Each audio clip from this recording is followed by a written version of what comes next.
মাটির বাড়ি, মাটির ঘর, মাটি হবে বিছানা। আসো একা যাইবা একা, সঙ্গেই কেহই যাইবে না। কিন্তু যেদিন ডাক পড়িবে কবর মাঝে শুইতে, জোগাড় কিছু করছো রে বন্ধু, তাহার মাঝে বিছাইতে।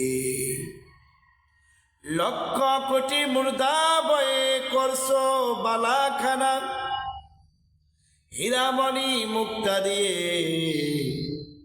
পালকের সামানা।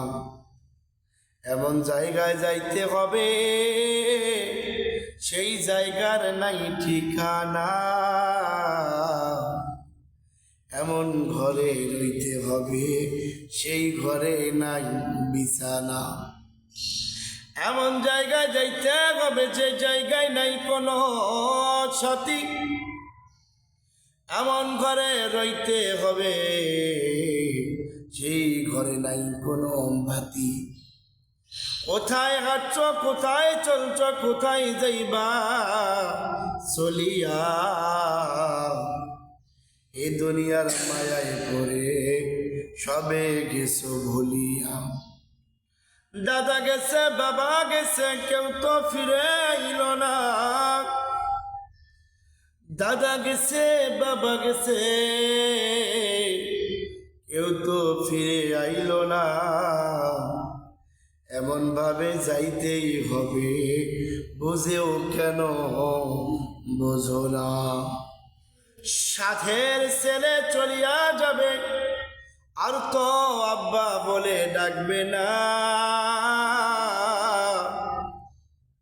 প্রাণের বিবি ফেলিয়া যাবে, আর কোনো ঘরে আসবে না।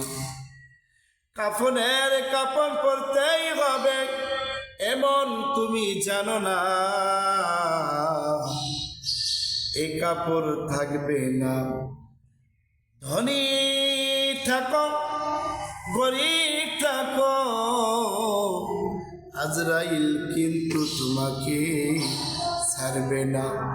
তাই আমরা চলো সবাই মিলে 5 ওয়াক্ত নামাজ পড়ে আল্লাহর ওই জান্নাতের অধিকার এই দুনিয়ার থেকে নিয়ে, সার্টিফিকেট নিয়ে, তারপর চলো আমরা কবরে যাই।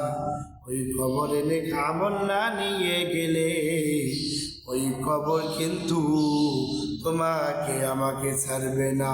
তাই সবাই মিলে চলো নামাজ পড়ি, মানুষের সাথে ভালো ব্যবহার করি, মানুষের ক্ষতি করব না, মানুষের সাথে ভালো ব্যবহার করব। আল্লাহ আমাদের সবাইকে এই দিনের বুঝগুলো বোঝার মতো তৌফিক দান করুন।